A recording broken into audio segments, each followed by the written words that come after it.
Basa agad tayo. Let us open our Bibles in 1 Samuel, chapter 13, verse 14. Sabi dyan, "But now, your kingdom shall not continue. The Lord has sought out David, a man after his own heart, and the Lord has commanded him to be prince and ruler over his people, because you have not kept what the Lord commanded you." Okay? Nawala yung yung DLP nyo Okay, so that is in 1 Samuel chapter 13, verse 14. So dito sa verse na to, dito binanggit, di ba, na si David, yung man after God's own heart. So considering this verse, probably makikita natin si David as one great king, di ba, kasi magaling siya. Yun yung pagkakakilala natin kay Haring David, di ba? Magaling siya, matapang siya, courageous, brave. He was a great warrior, di ba? And ayun nga, most importantly, he was a man after God's own heart. Okay? So for him to be recognized and acknowledged by God as the man after his own heart, David must have been something else. So hindi siya basta-basta lang. Kasi nga dun sa verse na hindi pa rin lumalabas hanggang ngayon, si Lord mismo yung nagsabi na David was a man after his own heart. Okay, so hindi kinlaim ni David na ako yon. Si Lord yung nagsabi na, David, you are a man after my own heart. Okay? So mamaya mas pag-uusapan pa natin si David, kung gaano siya kagaling, pero hindi lang yun.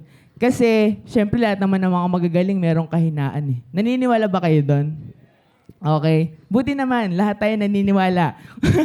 Okay. So, as my introduction, I just want to share, no, naalala ko lang kasi nung pinaprepare ko tong message na to.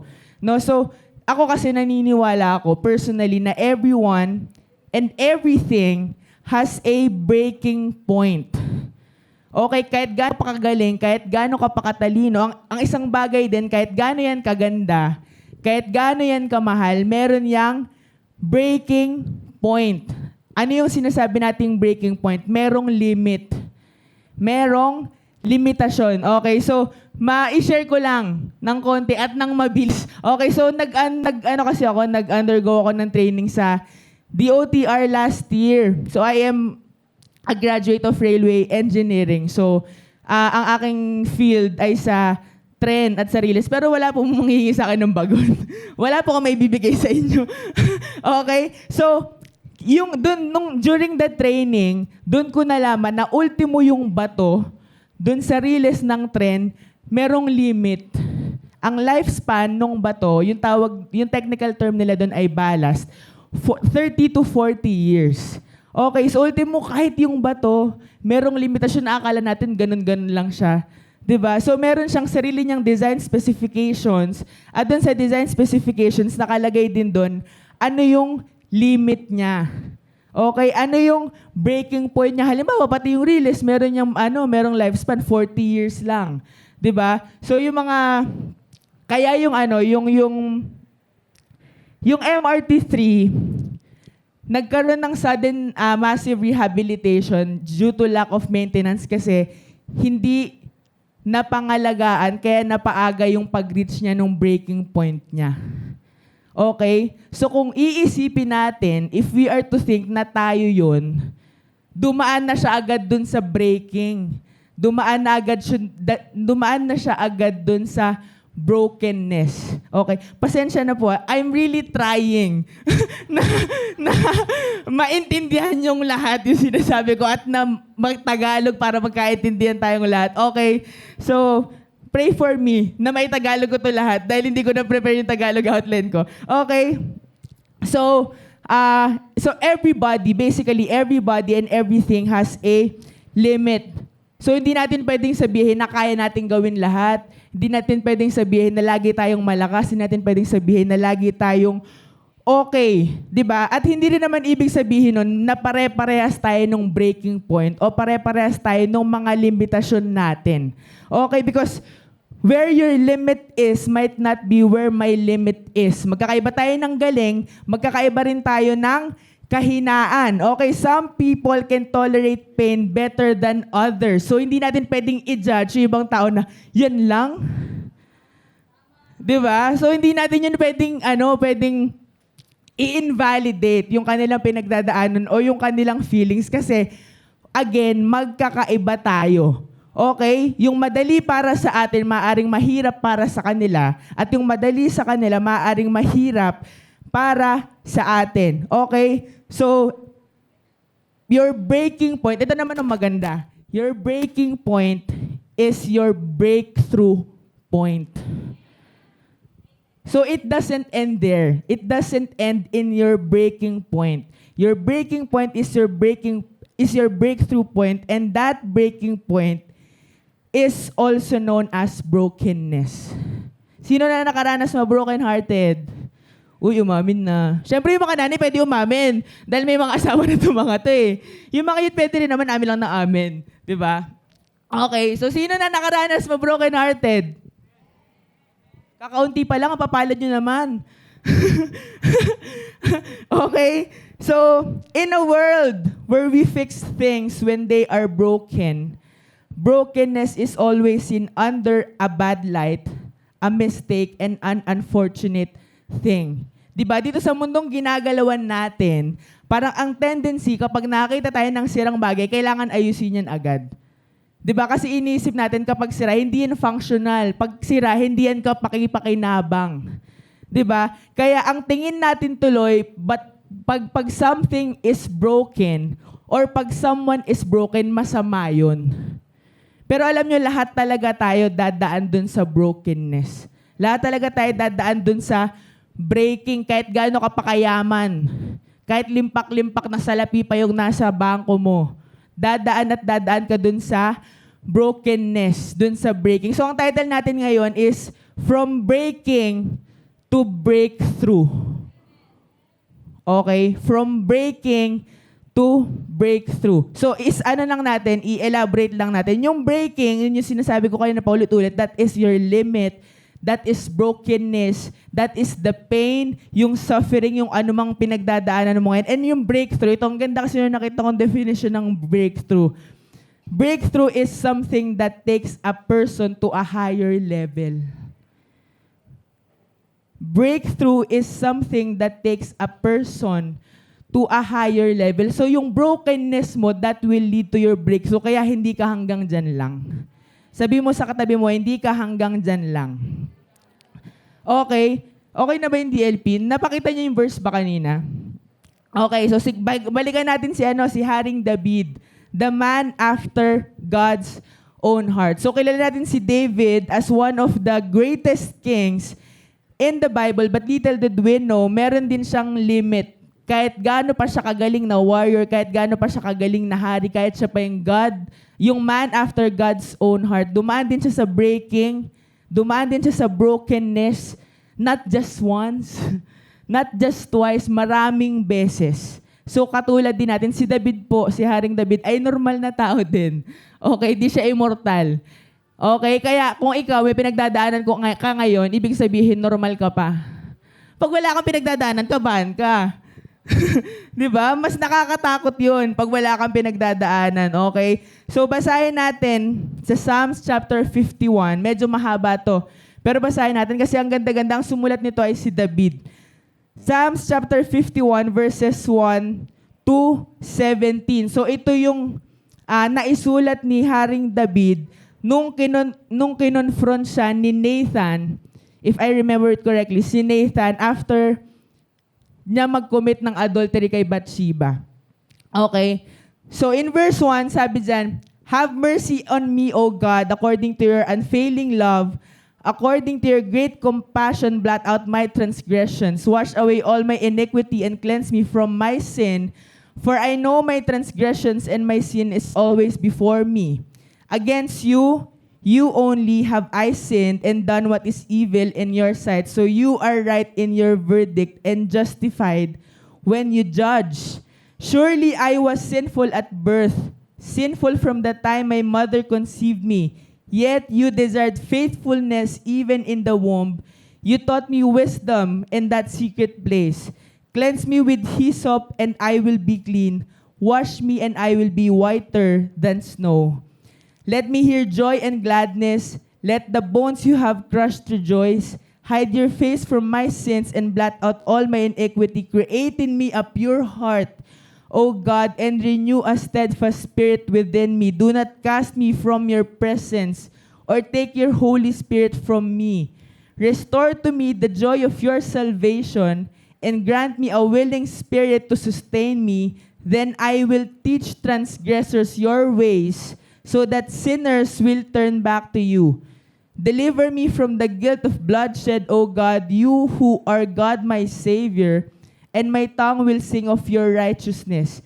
Open my lips, Lord, and my mouth will declare your praise. And in verse 16 to 17, sabi niya, you do not delight in sacrifice, or I would bring it. You do not take pleasure in burnt offerings. The sacrifices of God are a broken spirit, a broken and contrite heart. O God, you will not despise. Sige, let's pray first. Lord, maraming salamat sa napakayaman mong salita, Panginoon, na ibinigay mo sa amin ngayon, Panginoon. I pray na ikaw yung patuloy na mangusap sa puso ng bawat isa, Panginoon. Lord, meet us where we are, meet us in the midst of our need, Panginoon. Ano man yung pinagdadaanan ng bawat isa sa amin ngayon, Panginoon, alam po namin at naniniwala kami na ikaw, Panginoon, yung mag-meet nito, Panginoon, ngayong umaga. Hindi mo hahayaan na lalabas kami, Panginoon, ng simbahang ito without receiving anything from you. Maraming salamat, Panginoon. Bless your word and bless this day. This is our prayer in Jesus' name. Amen. Okay, so grabe. 'Di ba? Ang haba ng binasa ko. Okay, pero ang pinakamaganda para sa akin, ang highlight nung passage na yon, yung verse 16 to 17. 'Di ba? Na ang sinabi ni David nung nagkasala siya, Lord, alam ko, di ka tumatanggap ng burnt offerings kahit ano pang ibigay natin, kahit ano pang ibigay niya. Hindi yung tatanggapin ni Lord kasi hindi siya mapiplease doon. Ang gusto ni Lord, broken spirit, a broken heart, a contrite heart. Hindi natin kailangan ng kahit ano pang suhol kay Lord. Ang hinihiling niya lang sa atin, a broken and contrite heart. Okay? In every brokenness in David's life, sumulat siya ng salmo. Okay? So, isa itong binasa natin dun sa mga naisulat niya. So, every challenge na pinagdaanan niya ay unique time of brokenness na nagturo kay David para still mag-worship pa rin kay Lord at meron siyang natutunan. Kumbaga, hindi na sayang yung pain niya. Hindi na sayang yung brokenness niya, hindi na sayang yung suffering niya kasi sa lahat ng iyon, meron siyang lesson na nakuha from the Lord. Okay, in every pain, in every brokenness na nararanasan natin, there is always a purpose. Okay, kaya yung mga pinagdadaanan natin ngayon, don't let it go to waste nang wala kang natututunan. Okay, magiging kumbaga mababaliwala yung sakit, yung pighati. Wow, pighati. Okay. Mababaliwala yung pain, yung suffering, yung brokenness kapag hindi tayo natuto. Kaya kailangan, ang goal, Lord, what are you teaching me? Lord, what are you making me realize? God only uses broken people. God only uses broken people, men and women, broken by circumstance, broken by life, broken by sin or broken by God Himself. At hindi exempted si David doon. His life was filled with brokenness and yet God blessed David in spite of his brokenness. Okay? So una, pag-usapan naman natin, ano ba yung mga na-experience ni David? David's breaking experiences. Ano ba yung mga na-experience niyang masasakit? Ano yung na-experience niyang mahirap? Ano yung na-experience niyang suffering? Ano yung na-experience niyang pain? Una, David was broken by youth. Okay, for lack of better term, dahil tungkol naman sa brokenness, ang pinag-uusapan natin, broken by youth. So, una kasi natin makikita si David sa Bible, sa 1 Samuel chapter 16. 1 Samuel chapter 16. So, nung time na to, nireject ni Lord si Saul bilang hari sa Israel. Kasi yung Holy Spirit has departed from Saul. Okay? So, ang nangyari, inutusan ni Lord si Samuel na mag-anoint ng bagong king. Okay? Kailangan mag-anoint ng bagong king. So, there is a need for a new king. So, yung king na yun magmumula sa mga anak nino. Recitation. Okay? Magmumula sa anak ni Jesse. Okay? Okay. So, si Jesse, meron siyang 8 sons. 8 sons. Meron siyang 8 anak. So, merong 8 pamimilian. Okay? So, hindi na natin mabasahin. Nagkikwento ko na lang. Basta nasa sa 1 Samuel chapter 16. Okay, so si Samuel dumating siya, tapos in-invite niya yung pamilya ni Jesse, in-invite niya si Jesse, in-invite niya yung mga anak niya to consecrate themselves and to come to a sacrifice na i-offer ni Samuel, and there, doon i-anot yung bagong king. So, isa-isa, one by one, humarap po yung mga anak ni Jesse kay Samuel para malaman sino kaya yung magiging bagong hari. Sino kaya yung bagong i-anoint na hari? So, di ba sabi ko kanina, 8 sila. Si David yung pinaka bata. Pinaka-bunso, yun. Si David yung bunso. So, one by one, pumunta sila, nagpakita sila kay Samuel, pero nireject lahat ni Samuel yung 7. Okay, mula sa pinakamatanda hanggang dun sa 7th son, nireject lahat ni Samuel. Mag-take notes kayo. May quiz tayo mamaya. Okay? So, nireject lahat. Tapos, nung time na, nandun na sa pang-7, tinanong ni Samuel si Jesse, ito na ba lahat yung anak mo? Okay, ito na ba lahat yung anak mo? Tapos sabi ni Jesse, hindi, meron pang isa. Kaya lang nag-aalaga ng tupa. Okay, so kaya wala si David dun sa sacrifice dahil siya nga yung pinakabata, siya yung pinakabunso. So his age made him unworthy in the sight of his family to attend. Kaya wala siya dun sa sacrifice kasi tingin naman ng pamilya niya, hindi siya karapat-dapat na nandun kasi nga bata pa siya. Naka-experience na ba na kayo ng ganun? Yung nasabihan kayo, anong karapatan mo? Di ba? Ang bata-bata mo pa, sino ka para pagsalitaan ako ng ganyan? Baka ganun pala sinasabi niyo sa akin. Pinagbintangan daw. Ako po ay bata pa, 22 pa lang po ako, fresh na fresh. Okay. So sa iba kasi malaking issue ang age. Pero si Lord kasi hindi naman siya nakatingin sa age. Okay, He calls whomever He calls. Kahit bata pa yan at kahit matanda pa yan, when God calls you, God calls you. At ganun yung nangyari kay Haring David. Okay? So hindi lang yun yung broken by youth experience ni David. Kasi dun sa next chapter, na-reject ulit si David kasi bata siya. Even though nung time na to, sa next chapter, na-anoint na siya bilang hari. Okay? Kasi, ito na yung fight against the Philistines kay Goliath. So yung lahat ng kapatid ni David, nakikipaglaban, nandoon sa battle, nandoon sa war. Tapos si David naiwanan sa bahay kasi nga bata pa siya. Okay, naiwanan sa bahay. So one day, inutusan ni Jesse si David na maghatid ng supplies dun sa mga kapatid niya. Tapos nung time na naghatid siya, dun sa battle camp, nung time na naghatid si David dun sa mga kapatid niya, narinig niya si Goliath na minamak o iniinsulto yung armies of Israel. Nasa 1 Samuel chapter 17 verse 8. Sabi doon, each day, Goliath would come out and shout a challenge to the Israelite soldiers. He would say, "Why are all of your soldiers lined up ready for battle?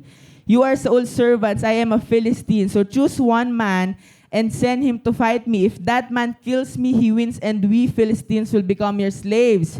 But if I kill your man, then I win, and you will become our slaves. You will have to serve us." The Philistine also said, "Today I stand and make fun of the army of Israel, I dare you to send me one of your men and let us fight. Saul and the Israelite soldiers heard what Goliath said and they were very afraid. So narinig yun narinig ni David na minamak na iniinsulto yung mga Israelites. So nung time na yon, takot na takot yung mga Israelites, takot na takot yung mga army ni Saul at walang gustong lumaban sa kanila kay Goliath. And when no one else had the courage, nag-volunteer si David to fight for Israel despite his young age.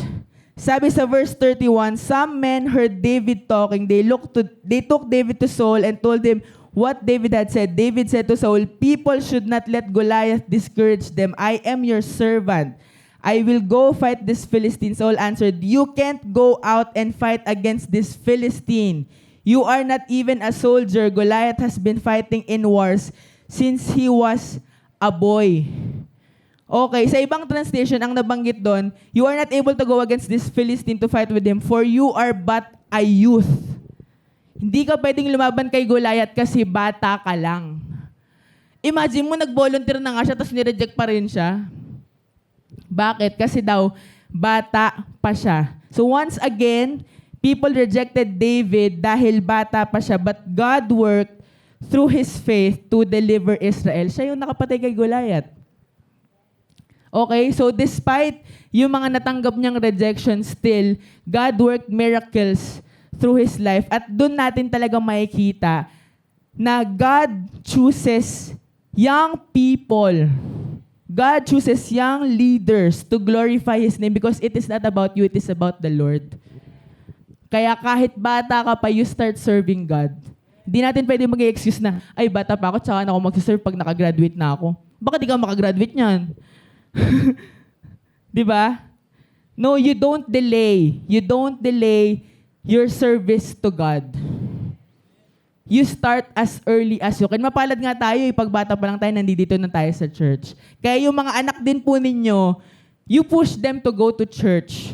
Huwag niyo po silang pipigilan pumunta ng simbahan, huwag niyo silang pipigilan pumunta ng gimmick kasi ginagamit sila ng Lord to glorify His name, to reach out people, di ba? Okay, so kahit bata yan, may gagawin yan.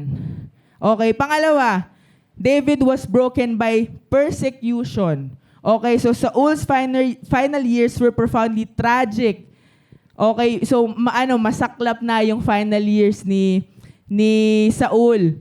So there was a young man brought into the king's court at sino yon?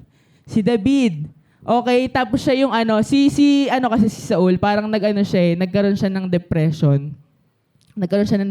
Tapos si David, siya yung nakatulong. Siya yung nakatulong kay Saul nung time na nade-depress siya by playing the harp for King Saul. Okay, so the king embraced David as one of his own, pero nagbago lahat yon nung si David ay naging isa ng military leader, legit military leader. Okay, so parang nung una, tanggap na tanggap ni Saul si David, pero nung time na feeling niya nalalamangan na siya ni David, nagselos na siya. Okay? At sa sobrang selos niya, nag-attempt siya na ipapatay si David. So David was persecuted by the king. Okay? So makikita natin din yun sa 1 Samuel chapter 19. So una, nung inutusan ni Saul si Jonathan ay anak ni Saul, BFF ni David.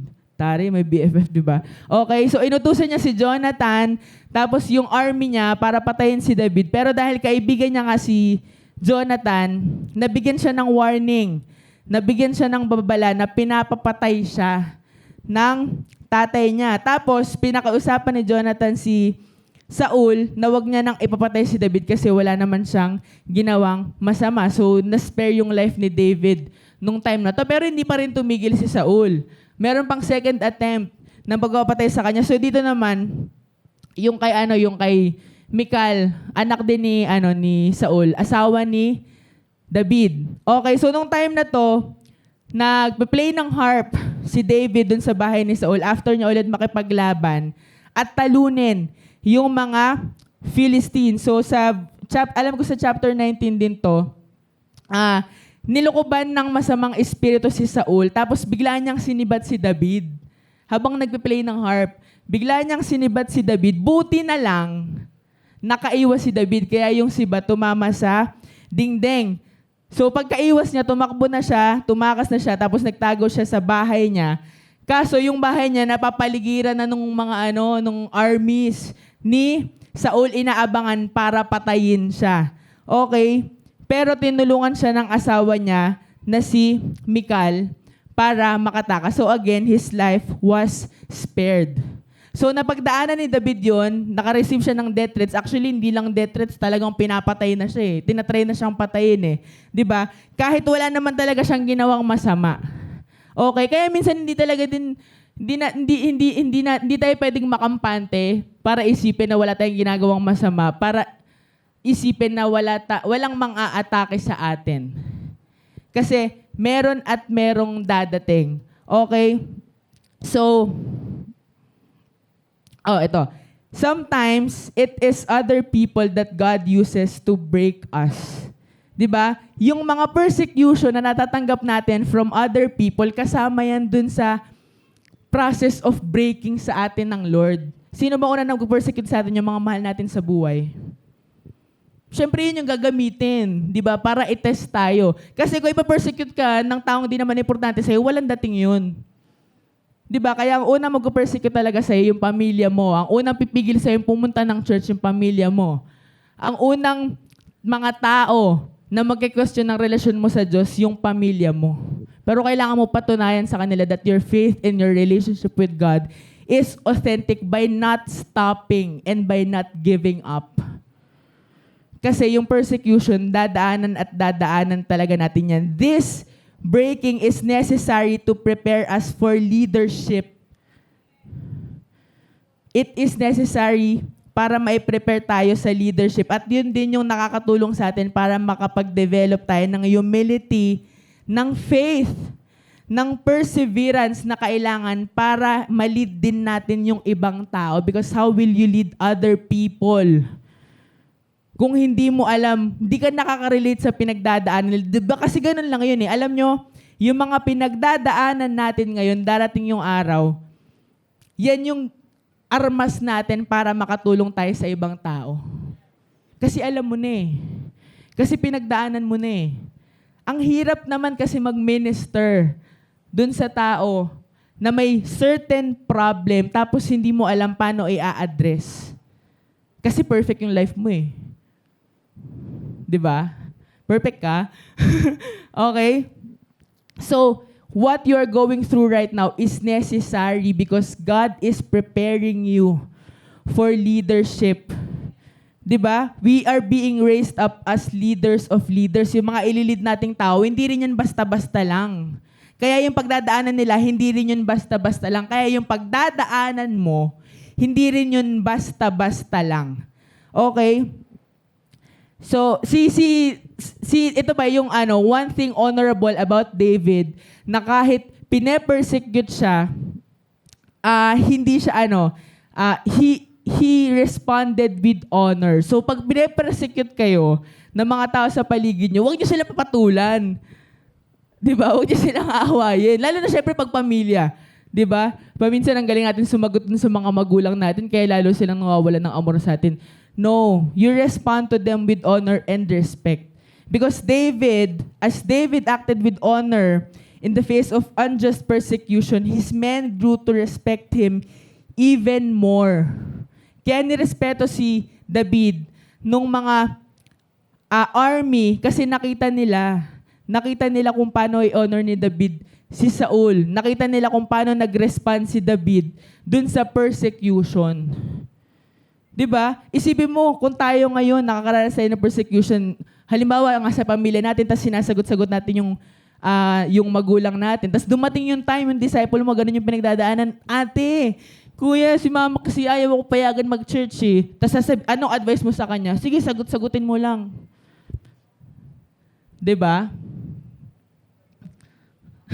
Okay? So, kailangan makita nila na tayo muna yung gumawa nun. You need to practice what you preach. Okay? So, hindi mo pwedeng sabihin na huwag mo kasing sasagutin yung magulang mo. Di ba? Na magpakabait ka sa kanila, mahalin mo sila, yakapin mo, ikis mo, bilang mo ng pasalubong. Tapos ikaw pagdating mo sa bahay, nagwawala ka pa no? So, kailangan una nilang makita sa atin. Tayo yung magpapakita ng tayo yung magde-demonstrate. Tayo yung mag-model. Okay, pangatlo. David was broken by sin. So probably this is David's greatest failure and his deepest brokenness. Probably his greatest brokenness. Nasa 2 Samuel na to. Ito na yung time na nag-commit si David ng adultery at ng murder. Okay, di lang adultery, hindi lang siya nangalunya. Pumatay din siya ng tao. Kasi gumawa siya ng parang ano ba tagay ng orchestrate? Basta, gumawa siya ng cover-up para mapagtakpan yung kasalanan niya. So, yung lust ni David caused his downfall. Diba? Kaya kahit gaano pa tayo, kagaling ng time na to, hari na siya. Okay? Bumigay siya dahil sa lust. Bumigay siya dahil sa babae na naliligo si Bathsheba. Nasipat niya Kaya kayo mga lalaki, huwag kayong tingin ng tingin. Okay? Huwag tingin ng tingin, diyan kayo mapapahamak. Okay? So, David not only committed adultery with Bathsheba, he tried to cover up his sexual sin by sending Bathsheba's husband home to spend time with his wife. Bakit? Para i-cover up yung pregnancy that resulted from his sin. So, may nangyari kay David at kay Bathsheba, tapos nagbunga yon. Kaya ang ginawa ni David na cover up, pumunta ka sa asawa mo, umuwi ka, makipagsiping ka para isipin niya, pinagbubuntis mo ay anak niya. Ang tindi. Diba? Matalino si David Diba? Nakaisip na siya anong gagawin niya. But when that didn't work, he sent Uriah into the heaviest part of the battle so that he would be killed. So yun yung sinasabi kong murder. Okay, so this is David's greatest failure. So nung nangyari to, kinonfront ni Nathan si David. And David was broken by the conviction na nagkasala siya sa Diyos. Diba? Alam nyo, kanina ko pa sinasabi lahat tayo dadaan sa brokenness, pero magkakatalo-talo tayo, paano tayo magre-respond sa brokenness? Anong gagawin mo when you experience that brokenness? David was broken by the conviction that he had sinned against God. At dun sa brokenness niya na yun, mas lumapit siya sa Diyos. Yung binasa natin kanina na Psalms chapter 51, that is his response to this brokenness. Nakita naman natin gaano yung pagpapakumbaba niya. Yung humility niya, yung repentance, di ba? At yung dulo, Lord, I know you don't accept burnt offerings. All you want is a broken and contrite heart.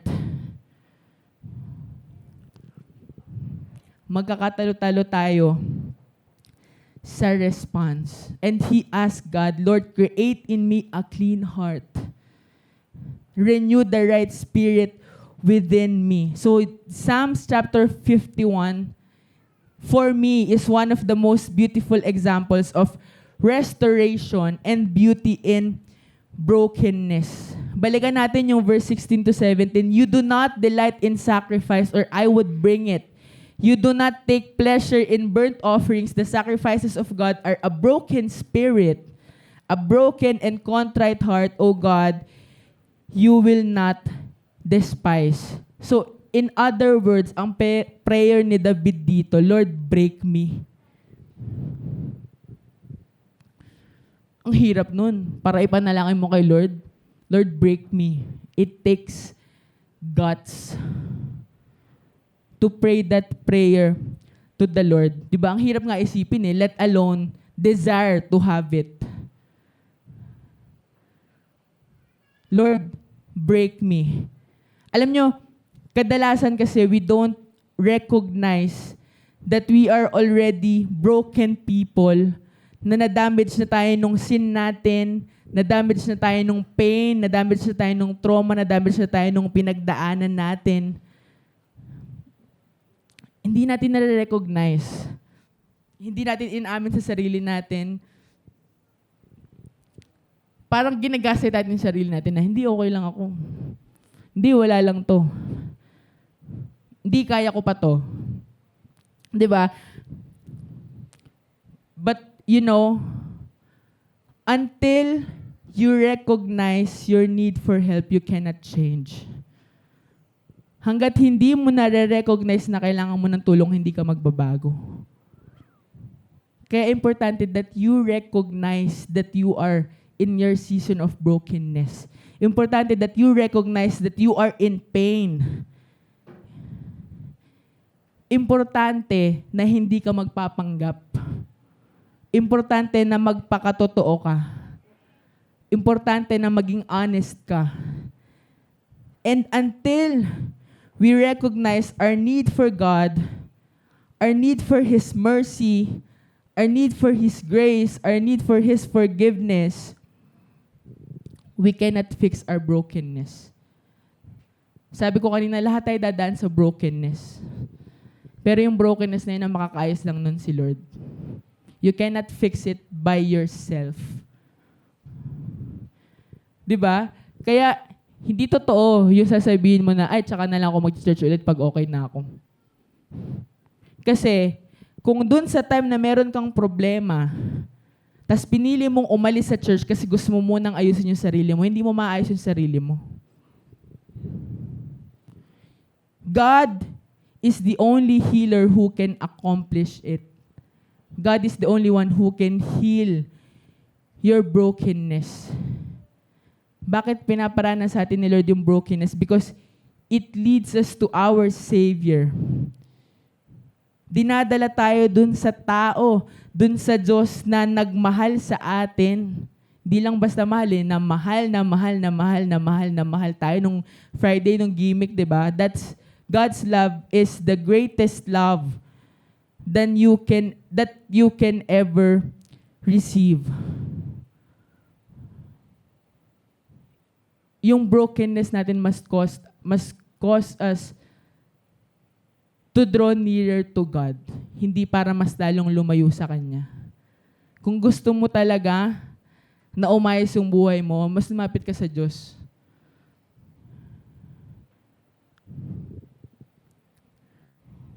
Brokenness is a process. Walang shortcut. Ang brokenness, proseso yan. Isang mahabang proseso.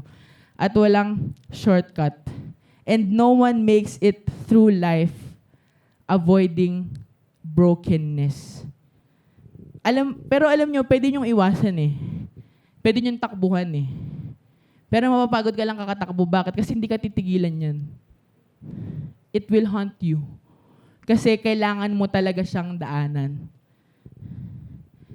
Kailangan mo talaga siyang lakaran. Kailangan mo talaga siyang maranasan. Oftentimes, kadalasan, it is painful. But it is necessary. Masakit pero kailangan. Masakit pero kailangan. The testing of our faith produces perseverance. Testing of faith, your brokenness produces perseverance. And the Word of God is very clear that we have to let perseverance finish its work. Nakalagay sa Bible, so that we may be complete, lacking nothing. Brokenness is necessary for us to be complete. Gusto mo maging kompleto? You experience brokenness.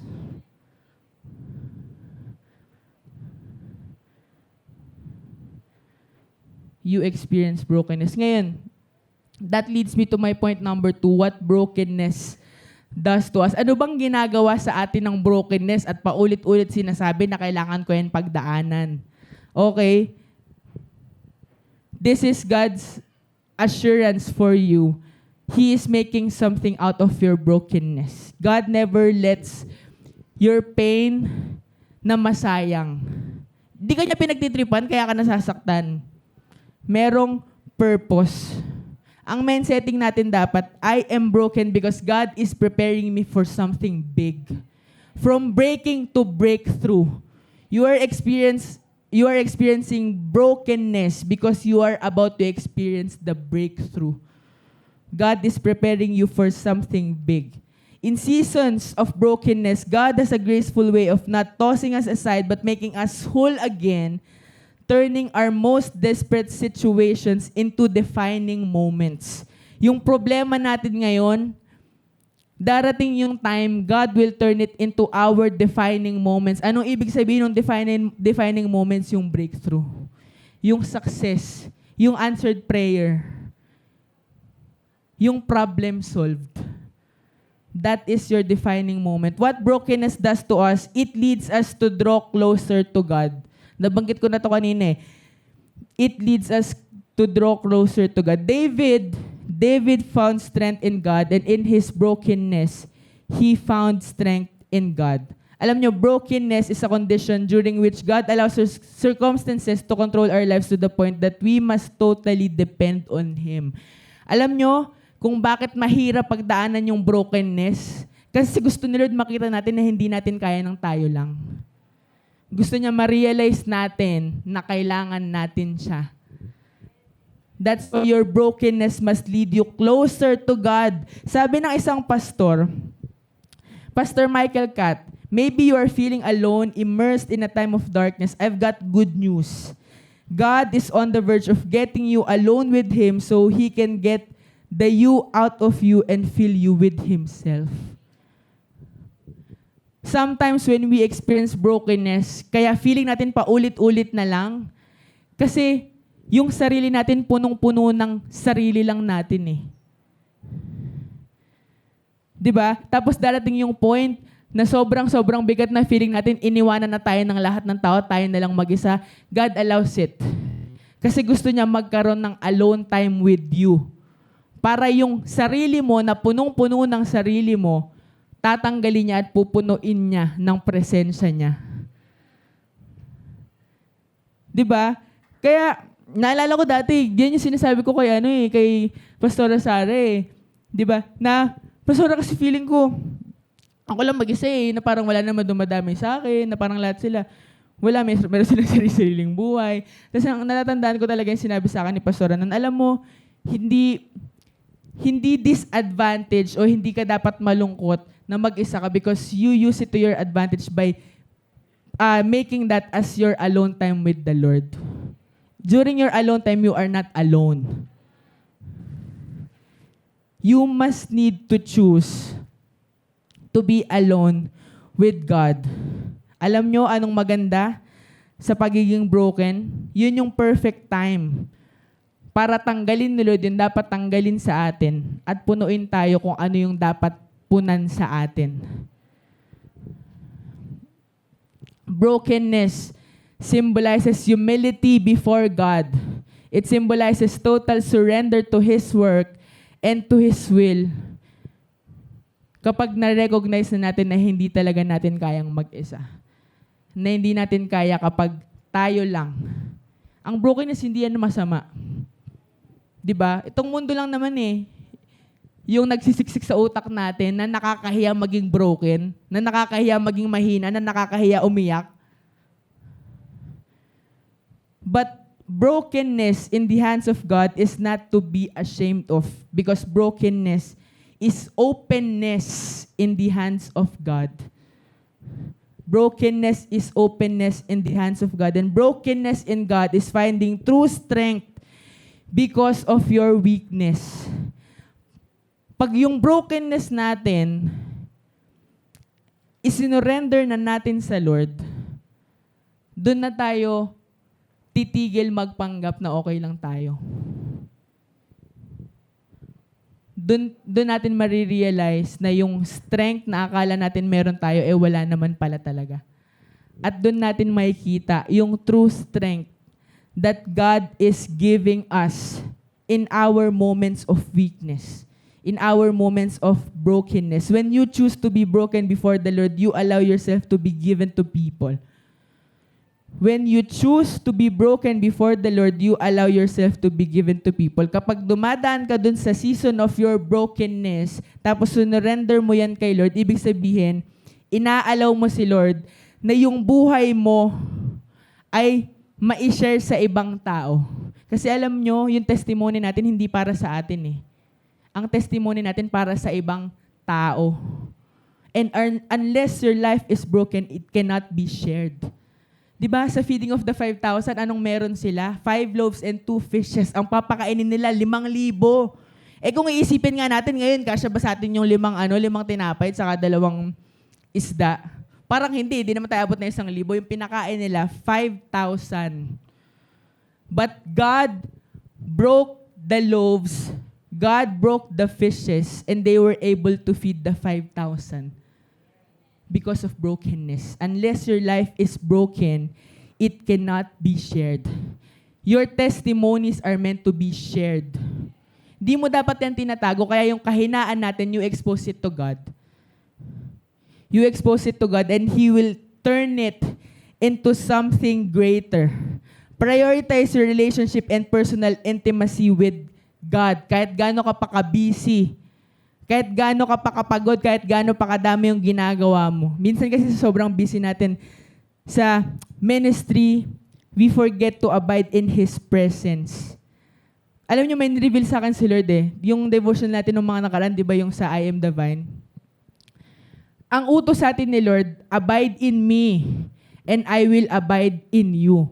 Pag sinabing abide in me, you abide in the presence of God. You pray, diba? You do your devotion, you read His Word, okay? You worship, you fast, yung personal intimacy mo sa Lord.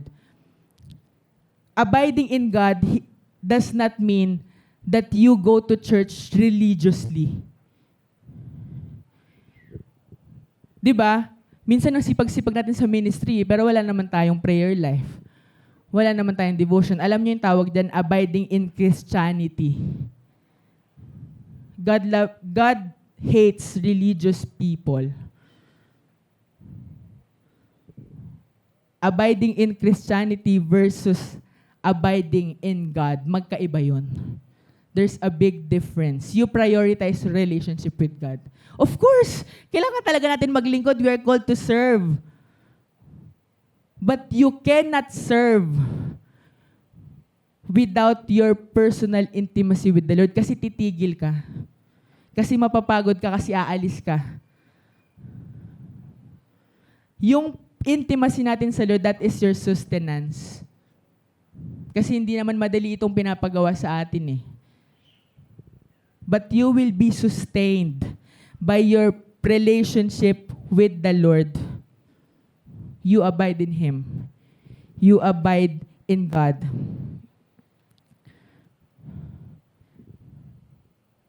Sabi ni Bishop Oriel, ang ganda nito eh, sabi niya, nothing is stronger than a broken man rebuilding himself with God.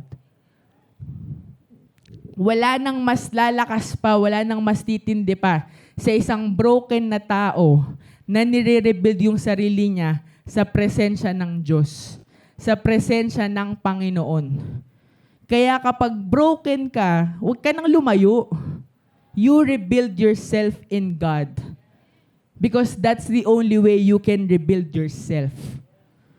In the hands of Jesus, anything broken becomes beautiful because anything broken in the hands of God becomes whole. When you surrender your brokenness to the Lord, He will make it whole. He will make it whole. Pangalawa, what brokenness does to us. Brokenness directs us to our God-given purpose and calling and shapes us to becoming who God wants us to be. Ang brokenness, inaalaw ng Lord para i-test yung faith natin at para i-strengthen yung faith natin. So it always has a purpose. Okay, wag niyo pong kakalimutan yan. Brokenness always has a purpose. So ito ay totoo sa buhay ni David bago siya naging hari. So nung time na pinapapatay ni Saul si David, ginamit ni Lord yon yung fires of affliction sa buhay ni David para i-shape siya, para i-mold siya for greater service. Kasi hinahanda siya para maging hari eh. Ang hirap maging hari. 'Di ba? Kung maging hari ka, probably hindi lang isang death threat yung marireceive mo. Ang training ground ni David, yung brokenness niya. Kaya ang training ground mo for your calling, for your purpose, your brokenness. The Lord knew that when future difficulty came or disappointment struck, David would be prepared and his faith would not waver or fail. Kasi na-test niya na eh. Kaya tayo dumadaan sa brokenness kasi tinetest tayo ng Panginoon. Talagang may testing. Itetest ni Lord, is your faith authentic? Is your faith genuine? Ready na ba to para maging pastor? When God promotes you, He will also expose you. Kasi may tatanggalin siya eh. Pag may ibinigay sa'yo si Lord, pag may pinagkatiwala sa'yo si Lord, may tatanggalin siya. May tatanggalin siya. The breaking process is a calling. The breaking process is a calling reserved for very special people that can be trusted by God with it. Kaya kung meron kang pinagdadaanan ngayon, hallelujah! Malaki ang tiwala sa'yo ng Diyos. It is a calling reserved for very special people. Kaya kung may pinagdadaanan ko ngayon, hindi ka basta-basta lang. Very special people na pinagkakatiwalaan. Special ka. Pangalawa, katiwa-tiwala ka. There are places God wants to bring us to, but the price of admission is brokenness. Merong pinagdadalan sa atin si Lord, pero bago tayo makapunta doon, kailangan muna nating ma-experience yung brokenness. Every season serves as a step to being closer in fulfilling your purpose. Dadaan at dadaan talaga tayo sa brokenness. The greater God's plan for a person, the greater the brokenness He requires. The greater the calling, the greater the challenge. Kaya kung matindi pinagdadaanan mo ngayon, ibig sabihin, matindi yung calling mo. Privilege natin yun. It is always our privilege.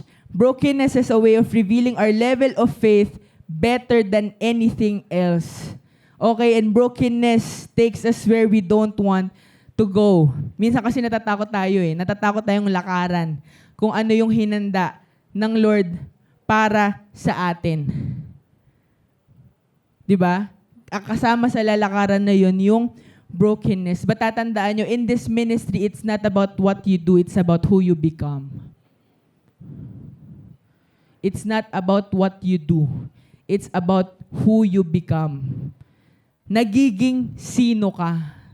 Are you becoming someone better? Are you becoming someone better for God? Are you becoming someone better for His ministry? Are you becoming someone better for His kingdom? Because remember, for every challenge we experience, we develop into someone better.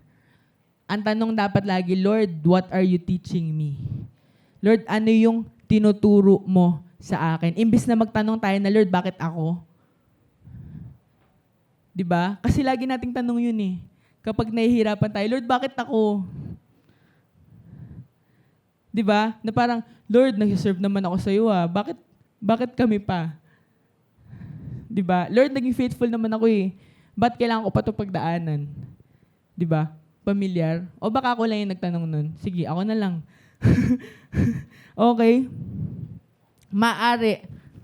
Maaring ganyan, ganun na ganun yung tanong natin hanggang ngayon. At maaring hanggang ngayon wala pa rin kasagutan. But, kasi parang, alam mo yun, parang when you are going through testing, ang unang-unang natin mafe-feel, Lord, nang unfair mo naman. 'Di ba? Na parang, yung parang feeling mo kasi, lalo na pag yung sunod-sunod yung problema. 'Di ba? Lord, wala na bang bago? Puro problema na lang. Lord, bago naman yung solusyon. 'Di ba? It's easy to think that God is unfair. Kasi ang bigat-bigat na, kasi ang hirap-hirap na.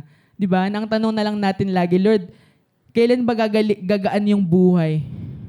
Lord, kailan ba ito masusolusyonan? Pero alam mo, when God allows you to be tested, hindi ka pinapahirapan, pinapatatag ka lang. Kaya mo yan pinagdadaanan. So again, instead of asking the why not try to ask the Lord, what? Lord, ano? Lord, ano po yung tinuturo mo sa akin sa sitwasyong to? Lord, ano po yung sinasabi mo sa akin? Lord, ito nakaka-excite. Lord, ano po yung blessing ko sa suffering kong ito? Yes, it's true. May mga bagay na ibibigay sa atin si Lord na alam niyang kakayanin natin, pero madalas meron siyang mga bagay na ipaparana sa atin na mas malaki dun sa kaya nating gawin para makita natin na kailangan natin siya. Your present trials are your future testimonies. Yung pinagdadaanan natin ngayon, pinapaganda ni Lord yung testimony mo. Pinapaganda ni Lord yung kwento mo. Pinapaganda ni Lord yung buhay mo. Whatever your situation is, ask the Lord, what do you want me to learn? Ask the Lord, what do you want me to change? Ask the Lord, what do you want me to accept? When God breaks us, He makes us.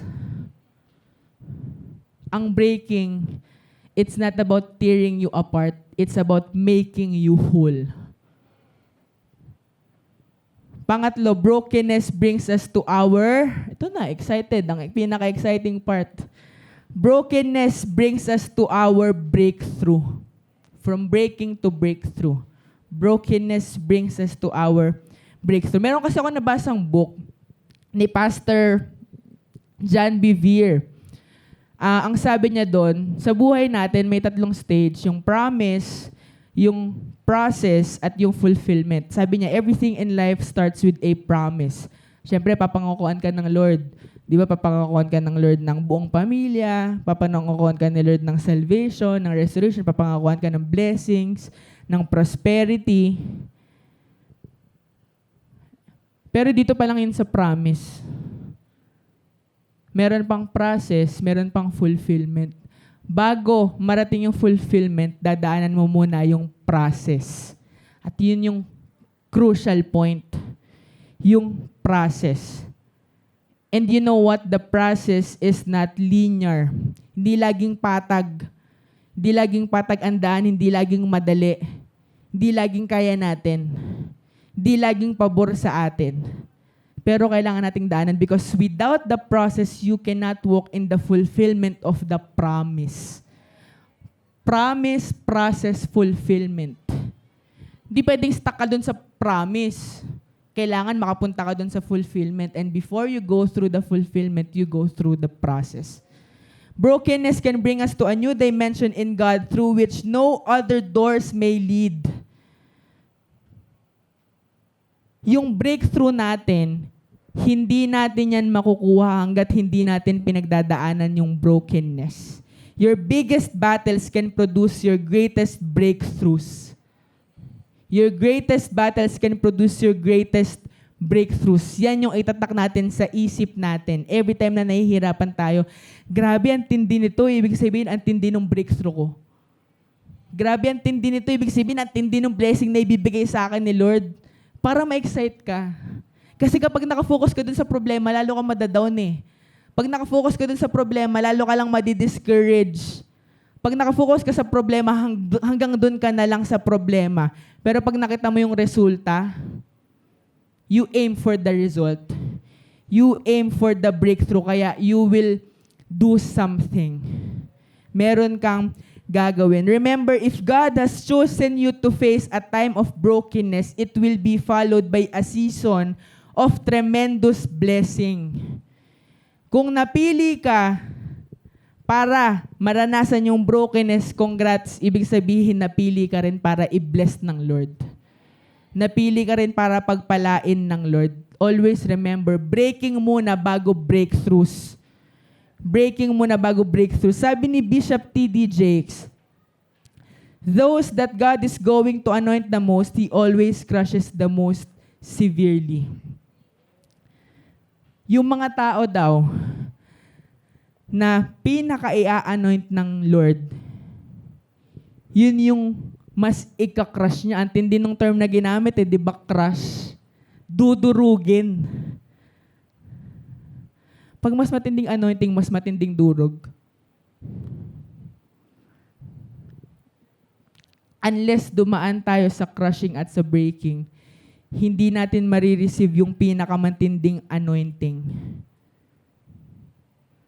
Lagi ko to sinasabi, hindi porket sumunod na tayo sa Panginoon, hindi na tayo masasaktan, hindi na tayo mahihirapan, magiging madali na lang lahat. Pero hindi yun totoo.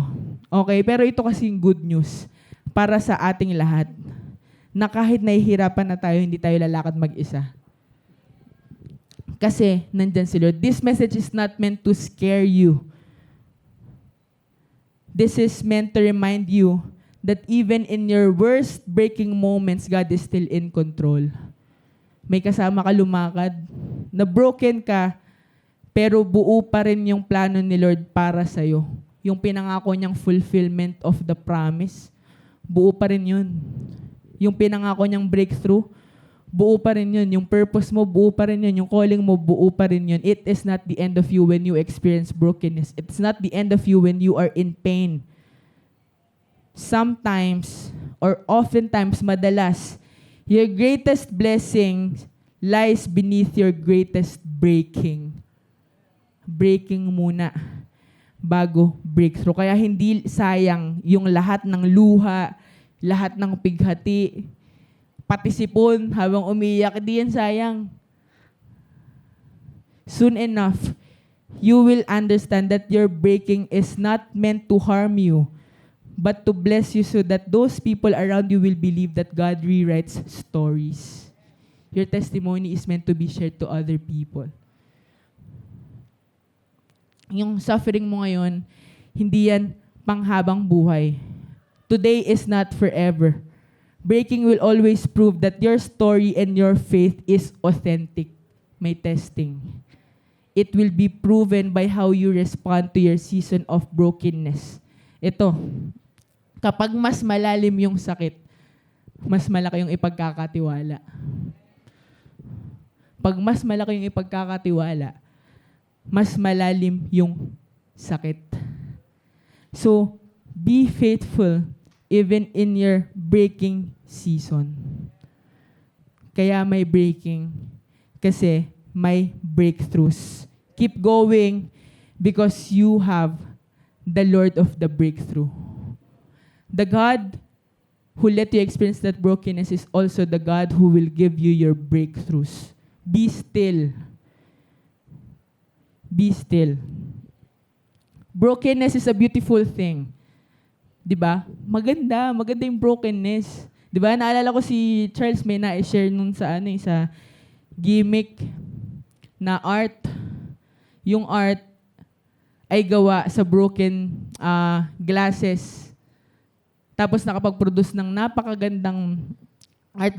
Ginagawa siya sa Japan. Brokenness is a beautiful thing. It brings the fragrance out of the alabaster jar. Diba? Yung alabaster jar hindi na-offer hanggat hindi na-break yung jar. Yung perfume hindi na-offer hanggat hindi na-break yung alabaster jar. Brokenness produces life from germinating seeds. Sabi ni Pastora Sarah, ang seed, hindi yan mamumunga hanggat hindi yan nagbe-break dun sa ilalim. Brokenness produces life from hatching eggs. 'Di ba? Yung itlog ng manok, bago makalabas yung sisiw, nagbe-break yung itlog. Before it produces life, may breaking, and brokenness feeds 5,000. out of 5 loaves and 2 fishes. That's what brokenness does. Yun yung ginagawa ng brokenness. Kaya, if you are broken right now, hindi mo kailangan mahiya. Hindi mo kailangan malungkot, hindi mo kailangan magmukmok. After all, ito napakaganda nito. Nakita ko to from one of the leaders of Doulos. Sabi niya, brokenness is the best response and only key to enter your new season and next level to establish substance and strength. Ay, hindi nila na kuha. Yung acronym. Brokenness is the best response and only key to enter your new season and next level to establish substance and strength.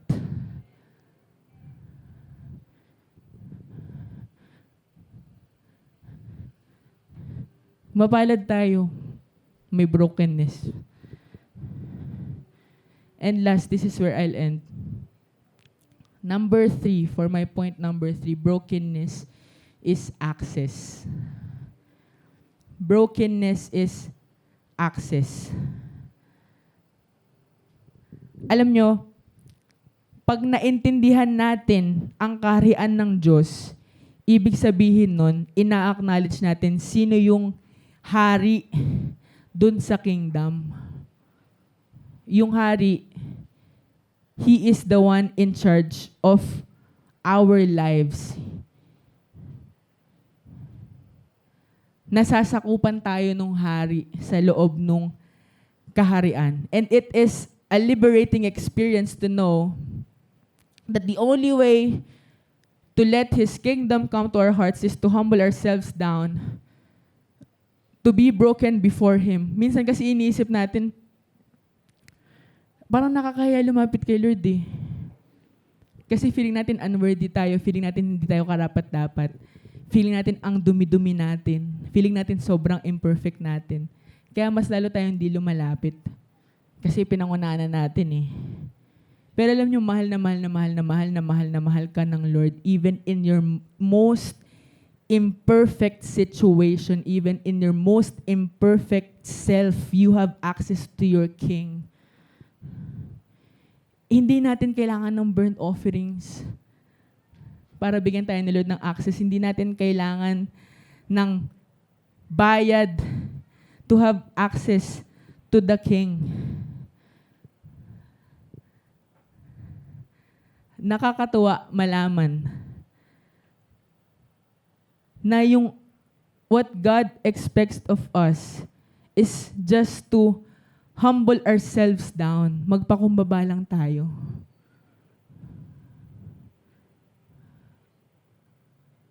After humbling down to God, after being broken by Him, we have access to the King. We enter to His kingdom. Kasi alam nyo, pag di tayo nag-humble down, di naman din natin ma-recognize yung need natin for Jesus eh. Only when you humble down, you will recognize that only God can help you. Brokenness is not about how strong you are and how much you can do. Instead, it is about how weak you are, that you can't do anything without God. Ang brokenness, hindi yan tungkol sa kung gaano ka katatag para harapin yung brokenness na yun. Ang brokenness ay tungkol sa kung gaano tayo ka-weak, kung gaano tayo ka-vulnerable, at kung gaano natin kakailangan ang Panginoon. You can't do anything without God. And when God is pleased with our brokenness, He gives us access to Himself.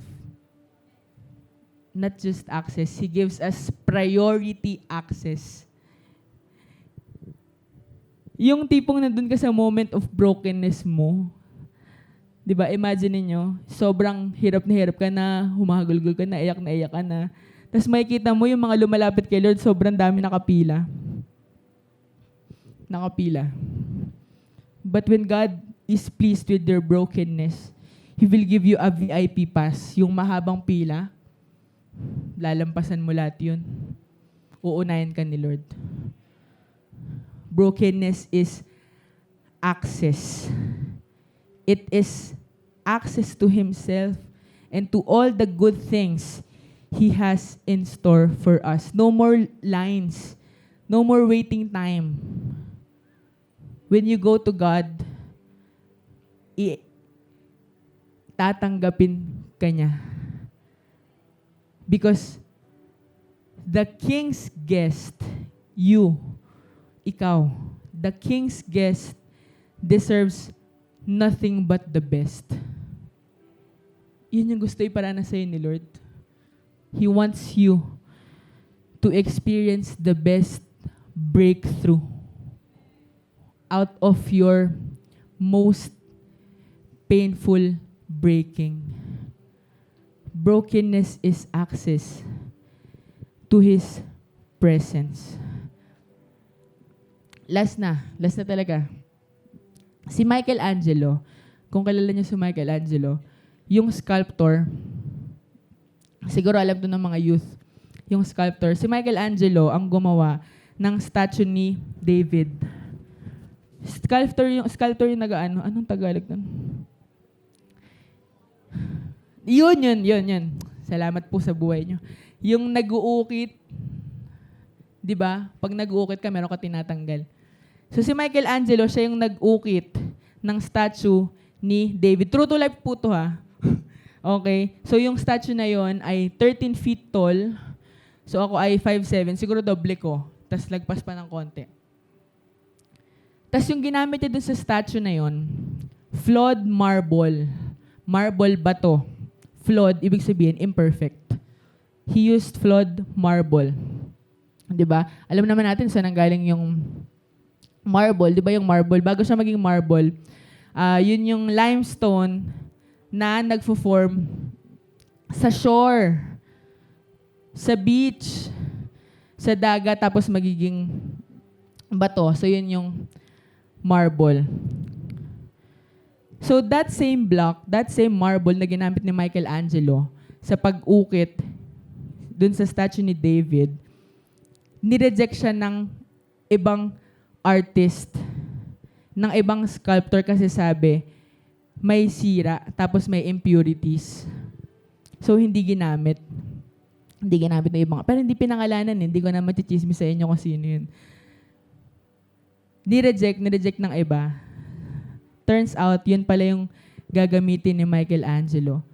And despite the claim that that marble was impure, that marble had bricks in it, ginamit pa rin ni Michelangelo. Bakit? Because Michelangelo was able to see that the core of the marble was good. Hindi siya tumingin dun sa outside imperfections ng bato. Ang nakita niya, yung core ng marble, maganda to. Matibay to.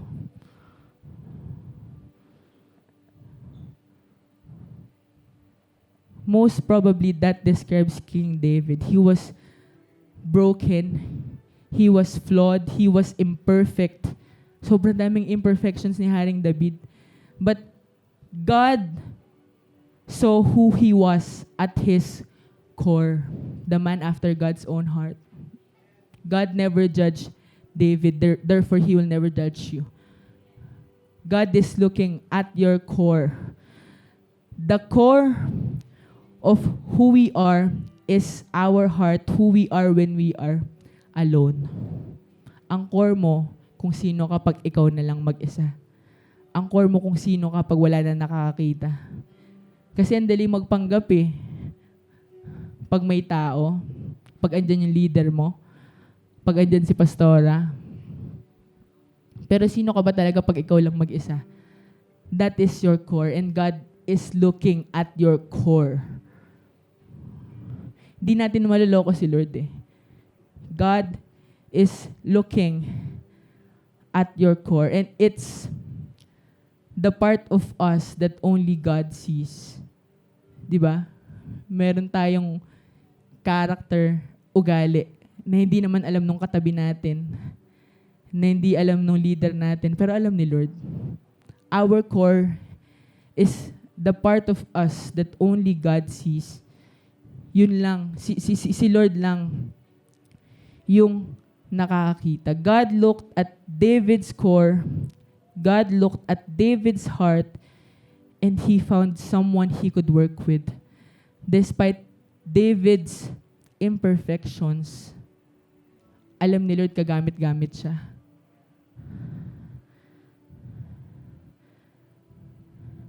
Kagaya ni Michelangelo, yung marble was first rejected pero ginamit niya, and he began to mold it into a masterpiece. Sabi sa Bible, we are God's workmanship. We are God's masterpiece.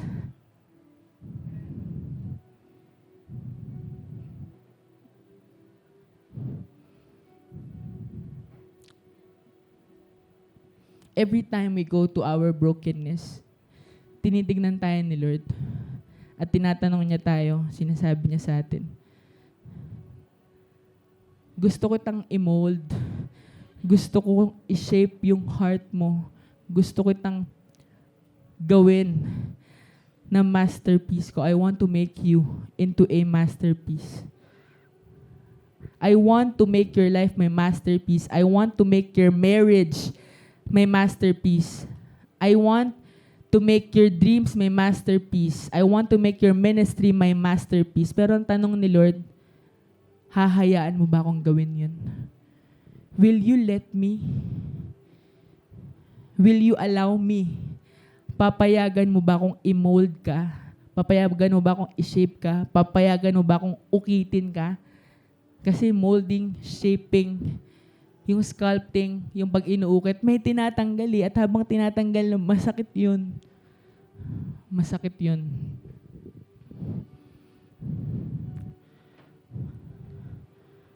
Masakit yun. Di siya madali.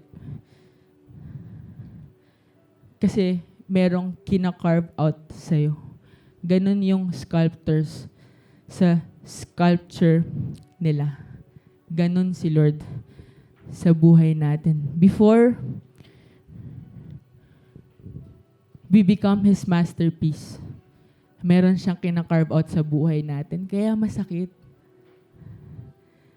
Kaya mahirap. Pero alam nyo, sabi ni Pastora, ito hindi ko talaga ito makakalimutan. Pain is the most intimate way to know God. Pain is the most intimate way to know God. And alam nyo, nung wala kasi dapat ako ngayon dito. Tapos, sabi ni Lord kay Pastora, di wala naman ni-review si Lord na wala ako dito ngayon, kaya ako mag-preach. Tapos,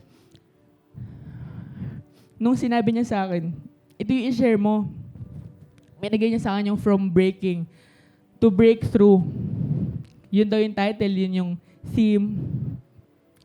So parang nung minessage niya sa akin, sabi ko, oh, okay. Okay po. Noted po. Pero parang at the back of my mind, I was asking the Lord, paano ko ba ito i-share?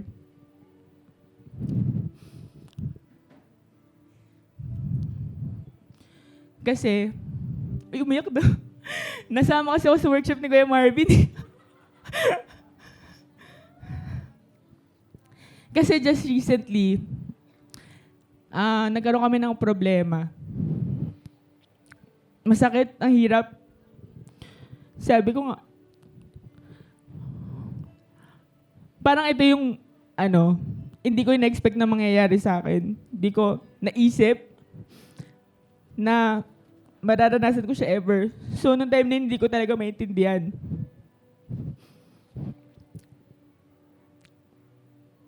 Di ba? Kasi parang lagi natin naririnig na parang nakalimutan ko tuloy yung quote niya, na-distract ako sa workshop eh.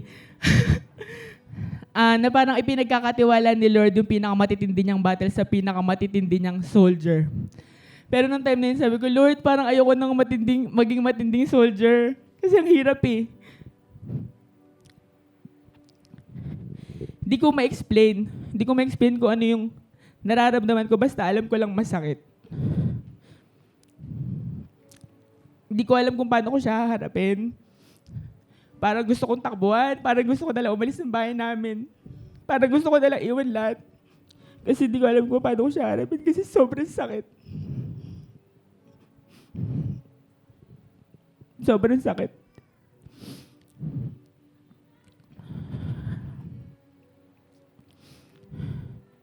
Yung sobrang bigat. Tapos wala na akong masabi, wala na akong magawa, kundi umiyak na lang. Diba, na parang, sa mga nakakilala sa akin, alam nyo hindi ako nananaginip eh. Pero during that time, lagi ako nananaginip. Tapos sobrang sakit. Sobrang hirap, yung parang ayaw akong patulugin. Kasi ang sakit. Ang hirap. Tapos yung Sunday, kinausap ako ni Pastor Sarah. Actually, totoo naman sinabi ni Pastor, meron tayong mga pinagdadaanan na minsan talagang no enough words para i-comfort tayo. Sabi sa akin ni Pastor, sige, iyak mo lang. Kung kailangan mo magwala sa bahay niyo, magwala.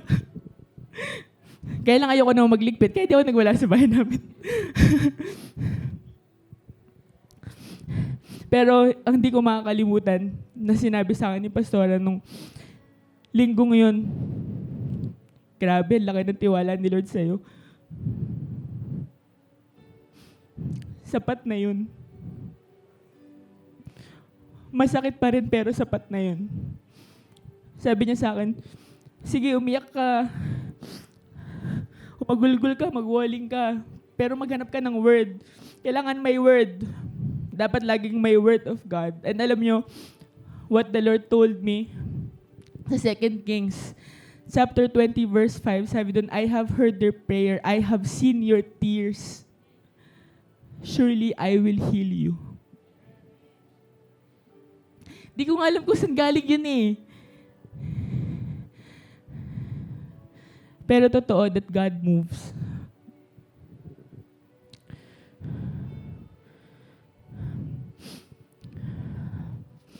Di ba yung sa reels ni Pastora, nung kinausap ni Jesus si Little James, ang promise niya kay Little James, you will be healed. It's just a matter of time. There is always healing in brokenness. It's just a matter of time. It's just a matter of trusting God. Mahirap. Mahirap talaga. Naiyak nga ako eh. Hindi mo ako iyakin eh.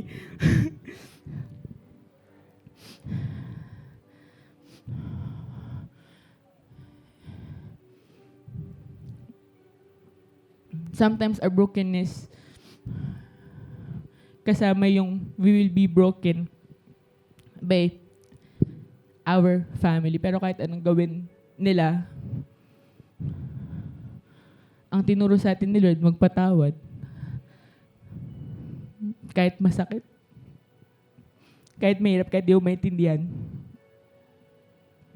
At yung pinarealize sa akin ni Lord, you can release forgiveness while you are in pain.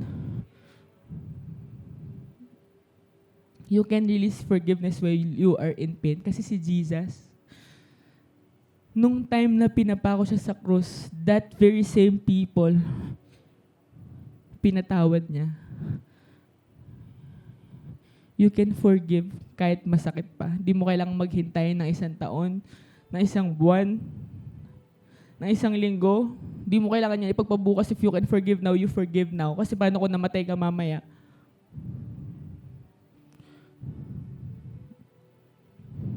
May purpose lagi yung brokenness. He is rewriting your story. Tingin niyo kung di ko pinagdaanan yun, ako ba yung mag-share dito? May purpose si Lord. May purpose si Lord. Sige, tayo lahat.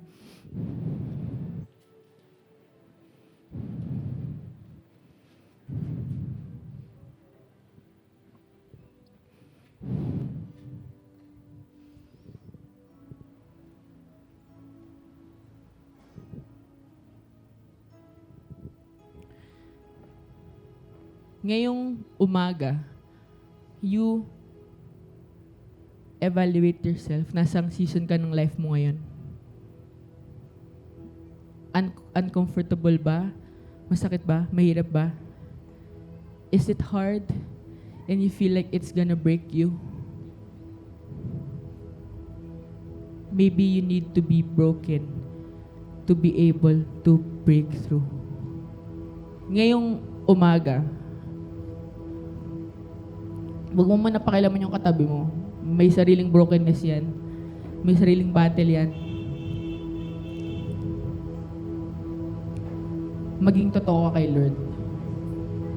Be honest with God. Ano ba talaga yung sitwasyon mo ngayon? What's the condition of your heart? Where are you in your season of brokenness? Be honest with God. Be authentic with God. Kay Lord, hindi mo kailangan mag-pretend. Kay Lord, hindi mo kailangan magpanggap. God doesn't want you to be perfect. He wants you to be real. Hindi niya ina-expect na maging perfect tayo. Gusto niya maging totoo tayo. Hindi natin kailangan mahiya sa paglapit natin sa Lord. Mas dapat tayong lumapit. Because it is how we recognize that we need Him above all else. It is how we recognize na hindi natin kaya nang tayo lang. You talk to God. Be honest with God. Lord, ang sakit na eh. Lord, ang hirap eh. Lord, pagod. Napagod na ako. Be honest with God because authentic healing requires an authentic confession. Authentic healing requires an authentic confession. It requires authentic honesty. It requires transparency. It requires the truth. Di mo kailangan i-sugarcoat kay Lord kung ano talaga yung nararamdaman mo. Pwede mo sabihin, Lord, pagod na ako eh. Lord, sobrang nahihirapan na ako eh. Lord, wala na akong nakikita kundi problema na lang. Lord, wala na akong ibang nararamdaman kundi pagod na lang.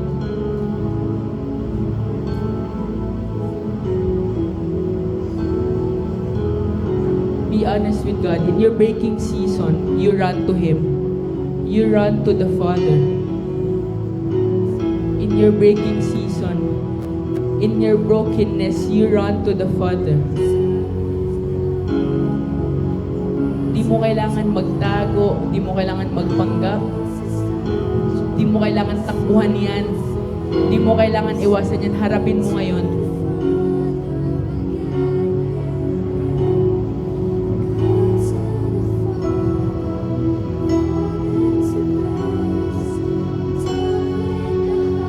And while you are being real with God, He is telling you, be weak and I will be strong. Anak, sa kahinaan mo ako yung magiging malakas. Surrender everything to God. Di mo kaya na ikaw lang. You need God. You need God. Surrender everything to Him. Walang mabigat na problema para kay Lord. Give your uncensored prayer to the Lord. Give your authentic confession to the Lord. Aminin mo na ngayon. Aminin mo na ngayon na nasasaktan ka. Aminin mo ngayon na nahihirapan ka. Alam ni Lord, dadaan ka dyan. It is no secret to Him that you will go through this season of brokenness.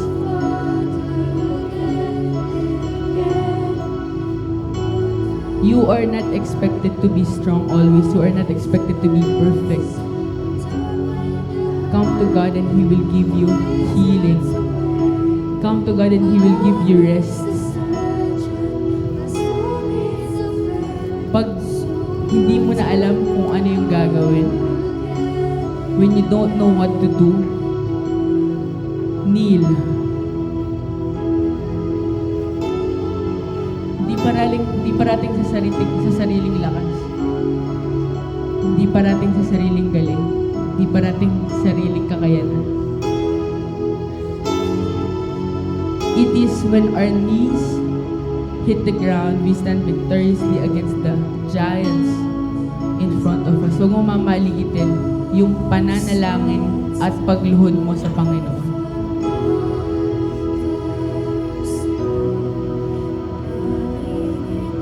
There's always freedom in surrender. There's always freedom in confession.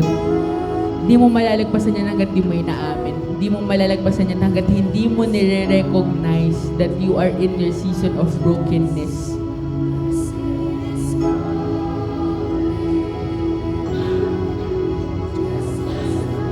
God is giving you access to His presence. God is giving you priority access to His presence. You can go to Him. You can consult Him. You can talk to Him. Pwede mong kausapin si Lord.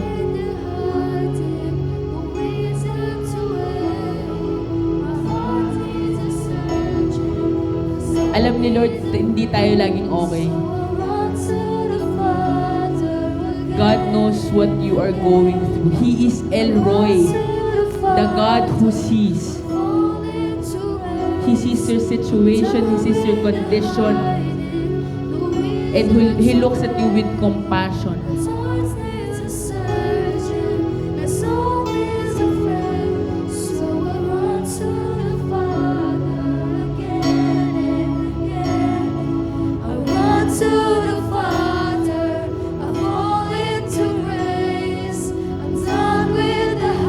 Ngayong umaga, tapos ka na magtago dun sa problema, tapos ka na magtago dun sa sakit, sa pain. Harapin mo ng kasama ang Diyos. You do it all over again this time with God.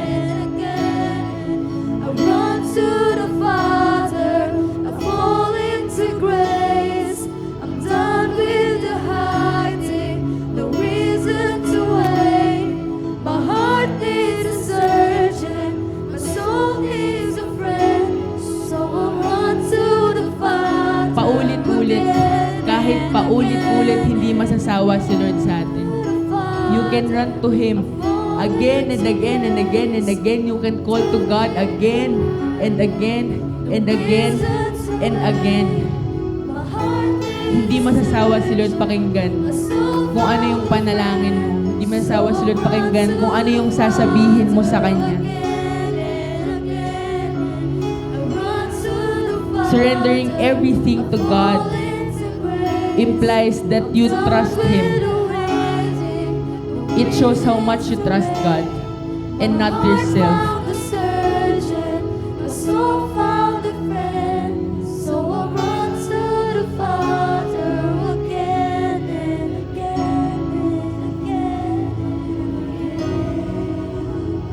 Always make God your first resort whenever you have battles. Hindi siya last resort. God must always be our first resort. Kapag corner ka na sa harap, pag cornered ka na ng problema sa harap, sa likod, cornered ka na ng pagsubok sa kaliwa at sa kanan, yung taas bukas pa. Nag-aabang si Lord na lumapit ka sa Kanya. And as you give Him your unanswered prayer today, He is starting to heal you. Ang pangako ng Panginoon, I have heard your prayers, I have seen your tears. Surely I will heal you. Hindi niya hahayaan na hanggang dyan ka lang. He had already been so good to us. Ngayon pa na ba natin iisipin na pababayaan tayo ng Panginoon? Walang reason para sumuko tayo. Walang reason para tumigil tayo. Bakit ako susuko? Pwede naman ako sumrender sa Lord. When there is no way, God will always make a way. And when there are impossibilities, God makes miracles because He is a good God. He is a great God.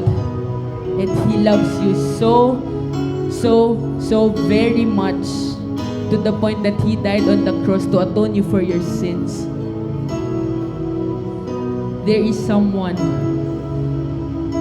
who loves you very much to the point of facing death para lang ipakita sa iyo na mahal ka niya. Kung namatay si Lord para sa iyo, ano pang reason para pabayaan ka niya ngayon? God is so good. God is so good. And as we run to Him, His goodness will always come running after us. There is blessing in His presence. There is blessing in His presence. And after you go through that brokenness na iniyak mo ngayon sa Lord, maghanda ka na. Maghanda ka na kasi paparating na yung breakthrough mo. Paparating na yung blessing mo. Paparating na yung pagpapala mo. Paparating na yung answered prayer mo. Paparating na yung kotse mo, yung bahay mo. Paparating na yung salvation ng pamilya mo. Hold on to God's word and promises. Promise, process, and fulfillment. None of His word will return to Him void and empty. That's why it is important that you have God's promise na pinanghahawakan mo. Whatever God promised you, ibibigay ni Lord sa'yo. Ibibigay ni Lord sa'yo. There is always breakthrough after your breaking. There is always a breakthrough after your brokenness. Sige, sabay-sabay nating pasalamatan si Lord. Kung gaano siya kabuti, kung gaano niya tayo kamahal. Pasalamatan mo si Lord. Lord, salamat kasi pinagkatiwalaan mo ko. Lord, salamat because you are proving my faith to be authentic. Lord, thank you kasi mahal na mahal mo ko. Lord, thank you for saving me. Lord, thank you for healing me. You thank God. You express your gratefulness and thankfulness to Him. Lord, maraming salamat. Lord, maraming salamat. Hindi sapat yung salitang salamat. But we will continue to say it to you. And we will continue to express and to show our gratefulness and thankfulness to you by not giving up. Ipapakita namin kung gaano kami nagpapasalamat sa iyo sa pamamagitan ng pagpapatuloy namin sa iyo, Panginoon.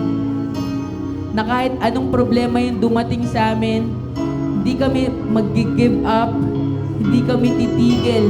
Because Lord, as you have promised, we are expecting a breakthrough after our breaking. Lord, maraming salamat. Thank you for your great love. Thank you for your grace. Thank you for your mercy. Thank you for restoring us. Thank you for your healing.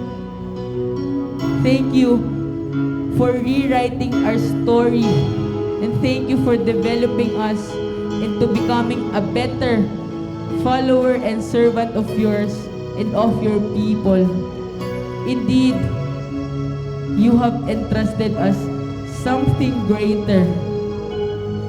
for us to experience this great breaking. But we will look forward to that breakthrough coming from you. We always hold on to your word and to your promises.